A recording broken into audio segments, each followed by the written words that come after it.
कि अगर हम जय श्री राम नहीं कह सकते तो इसका भी हमको अधिकार नहीं है कि हम जय श्री राम कहने वालों का विरोध करें। और जहाँ तक मौलवियों की बात है, मौलवियों ने इस पर विरोध किया। उन मौलवियों से मैं कहना चाहूँगा कि हम आपको ये नहीं कहते कि आप जय श्री राम बोलो, लेकिन हमारा ये मानना है कि जो जय श्री राम बोलने वाले लोग हैं, आप उन पर कीचड़ मत उछालिए। आपको अधिकार नहीं है किसी सनातन धर्म या अन्य मज़हब के धर्म गुरु पर कीचड़ उछालना। देखिए, कुछ कट्टरपंथी मौलवी हैं, मैं सबको नहीं कह रहा हूँ, कुछ कट्टरपंथी मौलवी हैं इस तरह के जो हमेशा भड़काऊ भाषण देते हैं और जिनका नुकसान इस कौम को हमेशा भुगतना पड़ता है और पड़ा है, और जिससे देश को भी काफ़ी नुकसान हुआ है।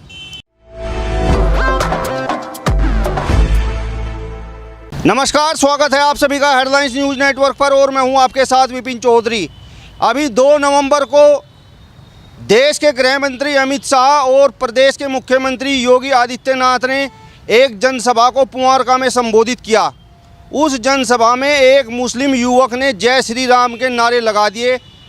मुस्लिम युवक के जय श्री राम के नारे लगाने के बाद से अब बवाल मचा हुआ है।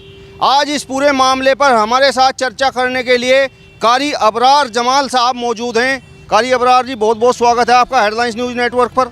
बहुत बहुत शुक्रिया आपका।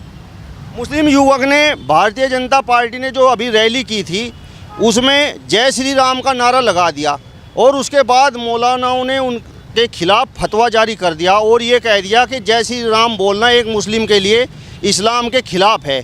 इस पर आपका क्या कहना है? देखिए, जय श्री राम एक सनातन धर्म का मजहबी नारा है जिसके माना है राम की अज़मत का वक़ार करना, और राम के अंदर करोड़ों लोगों की आस्था है। हमारे सनातन धर्म के लोग और अन्य मज़हब के लोग भी राम को मानते हैं, और हमारा भी मानना ये है कि राम एक बहुत महान है। राम की अज़मत को सबको तस्लीम करनी चाहिए। और दूसरी बात ये है कि अगर हम जय श्री राम नहीं कह सकते तो इसका भी हमको अधिकार नहीं है कि हम जय श्री राम कहने वालों का विरोध करें। और जहाँ तक मौलवियों की बात है, मौलवियों ने इस पर विरोध किया। उन मौलवियों से मैं कहना चाहूँगा कि हम आपको ये नहीं कहते कि आप जय श्री राम बोलो, लेकिन हमारा ये मानना है कि जो जय श्री राम बोलने वाले लोग हैं, आप उन पर कीचड़ मत उछालिए। आपको अधिकार नहीं है किसी सनातन धर्म या अन्य मज़हब के धर्म गुरु पर कीचड़ उछालना। यानी आपके हिसाब से मुस्लिम समाज के लोग जय श्री राम बोल सकते हैं, इस पर बवाल मचाने की ज़रूरत नहीं है? देखिए, जो इस तरह की सोच रखने वाले लोग हैं कि जय श्री राम अगर आप बोलेंगे तो आप इस्लाम से खारिज हो जाएंगे, आप पर कुफ्र का फतवा लग जाएगा, इस तरह के जो लोग हैं ये कट्टरपंथी सोच रखने वाले लोग हैं। और ऐसे लोगों को हमेशा भारत को नुकसान हुआ है। ऐसे लोगों से, ऐसी सोच का मैं बिल्कुल हदिये से बहिष्कार करता हूं, और मैं उन लोगों का समर्थन करता हूं कि जिन लोगों ने जय श्री राम के नारे लगाए, क्योंकि जाहिर है इस तरह का कोई अहम विषय, कोई इस तरह का अहम मुद्दा नहीं है। इस पर इतना बड़ा बवाल मेरे हिसाब से नहीं होना चाहिए। कहीं आप भी तो भाजपा से नहीं जुड़े हुए? नहीं, हम भाजपा से जुड़े हैं या अन्य पार्टी से जुड़े हैं, ये एक अलग मुद्दा है। लेकिन राम जो हैं, राम केवल सनातन धर्म के नहीं हैं, राम सब के हैं। पूरी दुनिया को राम का आदर्श करना चाहिए, चाहे कोई किसी भी धर्म को मानने वाला है। किसी को अधिकार नहीं है किसी के धर्म गुरु पर कीचड़ उछालना। कुरान भी ये कहता है लिकुल्ली कौमिन आद, कि हमने हर कौम के अंदर खुदा की पैरवी करने वाले व्यक्ति को भेजा है। हो सकता है राम अपने वक्त के पैगंबर रहे हों, तो उन पर राम पर कीचड़ उछालना ये एक बहुत गलत बात है और ये कट्टरवादी सोच है। ऐसी सोच रखने वाले व्यक्तियों से हमेशा देश को नुकसान पहुंचा है। इस पूरे मामले पर आप बेबाक राय रख रहे हैं, अब मौलाना आपके खिलाफ भी फतवा जारी कर देंगे। देखिए, कट्टरपंथी मौलवियों का काम है, जो इस तरह के लोग हैं कुफ्र का फतवा लगा देते हैं। इस तरह के लोग हैं जो कह रहे हैं मुझे कि आप इस्लाम से खारिज हो गए, आप काफिर हो गए। देखिए, मेरा मानना ये है, अभी बहुत सारे फ़ोन आ रहे हैं मेरे पास, वो कह रहे हैं कि हज़रत थानवी ने लिखा है अपनी किताब के अंदर कि जो इंसान मुसलमानों के मौलवियों के ऊपर कीचड़ उछालता है, उसका मुंह मरते वक्त किबले की तरफ से हटा दिया जाएगा। लेकिन उन्हीं हज़रत थानवी रहमतुल्लाह अलैह ने लिखा है अपनी किताब के अंदर कि आलिम जो होता है, आलिम उसकी आग से जहन्नुम को भड़काया जाएगा। तो दोनों चीज़ें हैं, जो सही आदमी होगा, जो सही व्यक्ति है, उसको कहीं भी किसी भी धर्म में आँच नहीं है, और जो गलत व्यक्ति है, जो भड़काऊ है, कट्टरवादी सोच रखने वाला है, उसका किसी भी धर्म में कोई इस तरह की जगह नहीं है। अभी मुजफ्फरनगर में एक किसान महापंचायत हुई थी, वहाँ पर राकेश टिकैत साहब ने एक नारा लगाया था, अल्लाहू अकबर और हर हर महादेव। जिस समय हमने मुस्लिम समाज के लोगों से बातचीत की तो उन्होंने कहा कि हम अल्लाहू अकबर तो कह सकते हैं, लेकिन हर हर महादेव तो हम कहेंगे नहीं। नहीं, ये बिल्कुल कट्टरपंथी सोच है, और ऐसी सोच का मैं बिल्कुल पूर्ण रूप से विरोध करता हूँ। इस तरह की चीज़ें ये देश को तोड़ने वाली चीज़ें हैं। हम एक सेकुलर मुल्क में रहते हैं, और यहाँ हर व्यक्ति को अपने अपने मज़हब पर पूरी तरीके से अपनी पूजा पाठ करने का अधिकार है। और दूसरी बात ये है कि जाहिर है कि राम भी एक है, अल्लाह भी एक है। हर व्यक्ति की अपनी अपनी आस्था है। अल्लाह को कोई अल्लाह के नाम से पुकार रहा है, कोई उनको भगवान के नाम से पुकार रहा है, कोई राम के नाम से पुकार रहा है, लेकिन वो एक ही शक्ति है जो इस पूरी दुनिया को, पूरी कायनात को चला रहा है। यानी आपको अल्लाहू अकबर और हर हर महादेव कहने से किसी प्रकार का कोई गुरेज नहीं? नहीं, कोई आपत्ति नहीं है।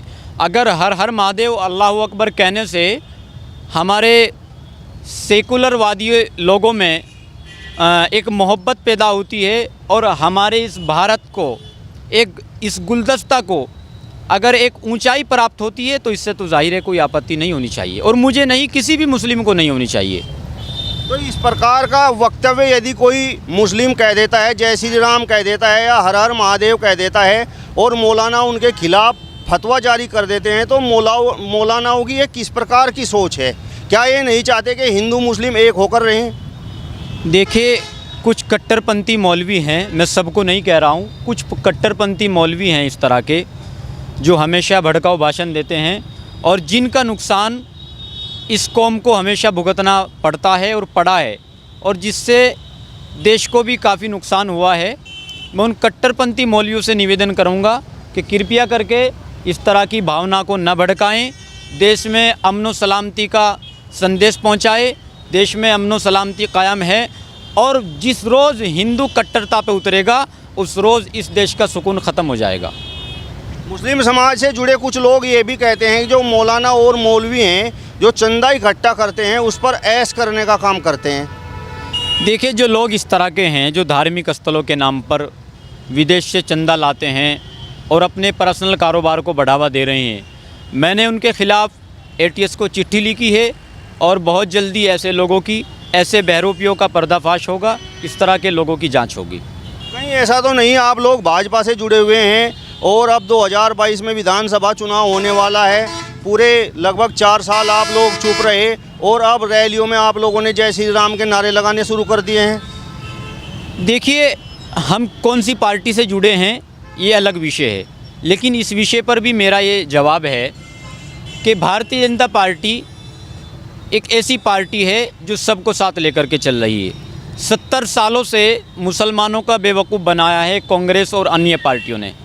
27% मुसलमान जेलों के अंदर हैं, और भारतीय जनता पार्टी तो ओनली 7 साल से केंद्र में और राज्य में आई है, राज्य में तो 4.5 साल से आई है। 27% मुसलमान जो जेलों के अंदर है, क्या वो कांग्रेस पार्टी के भिजवाए हुए नहीं हैं? कांग्रेस पार्टी ने क्या दिया मुसलमानों को? ये चलो, बाबरी मस्जिद पर ही लोग कीचड़, आज 6 दिसंबर है, और बाबरी मस्जिद पर लोग अजीब सवाल उठा रहे हैं। ये बाबरी मस्जिद में भी तो सबसे पहला फैसला जो आया था वो कांग्रेस पार्टी के गाइडलाइन से ही आया था। इन लोगों ने, इन पार्टियों ने हमेशा मुसलमान को तेज़पात के पत्ते की तरह इस्तेमाल किया है। केवल इन लोगों ने मुसलमानों के अंदर नफ़रत भरने का काम किया है, और ये विपक्षी पार्टियों के पिट्ठू हैं जो इस तरह की भावना को भड़काकर वोट बटोरने का काम करते हैं। मुस्लिम समाज के बड़े नेता रहे काजी रशीद मसूद साहब ने भी एक बार कह दिया था कि मैं वंदे मातरम नहीं कहूँगा। देखिए, जहाँ बहुत सारी जगह ऐसा होता है जहाँ के जो लोकल नेता होते हैं और जिस समय उनको मुसलमानों का वोट चाहिए होता है तो वो टोपी लगा कर के नमाज़ पढ़ते हैं, और जब उनको हमारे भारत के देशवासियों का यानी कि हमारे हिंदू भाई का वोट की ज़रूरत पड़ती है तो वो वंदे मातरम नहीं, वो तो मंदिर में जाकर पूजा भी करने के लिए तैयार हो जाते हैं। ये तो एक राजनीतिक मुद्दा है। तो ये थे हमारे साथ में कारी अबरार जमाल, जिन्होंने एक मुस्लिम युवक के जय श्री राम के नारे लगाने पर अपनी बेबाक राय रखी है। यदि आपको ये वीडियो पसंद आया हो तो इसे ज़्यादा से ज़्यादा शेयर कीजिए, लाइक कीजिए, कमेंट्स कीजिए और हमारे चैनल को भी सब्सक्राइब कीजिए।